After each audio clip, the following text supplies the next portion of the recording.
SM2 लोकगीत video channel पे आप सबके बहुत बहुत स्वागत है। जी हाँ दोस्तों, अगर चैनल पे नए हैं तो प्लीज चैनल को सब्सक्राइब कर लीजिएगा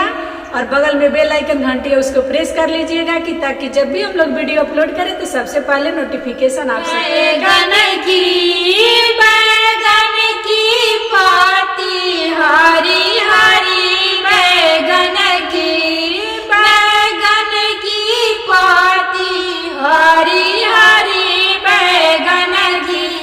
समधी के दीदी गुरु लगे चाली गुरुदेव लगे चाली गुरु देले आशीष लैका होले 420 बैगन की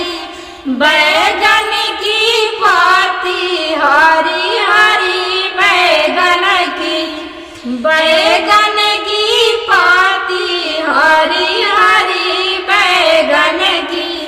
राकेश के दीदी गुरु लगे चाली गुरुदेव लगे चाली गुरु देले आशीष लैका होले 420 बैगन की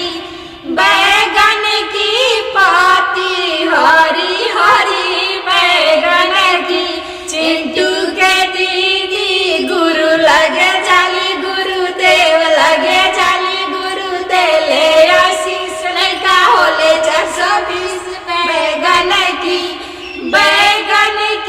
पाती हरी हरी बैगन की पाती हरी हरी बैगन की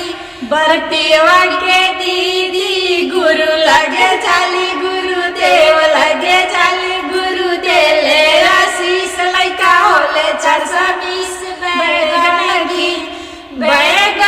की पाती हरी हरी बैगन की पाती हरी हरी बैगन की।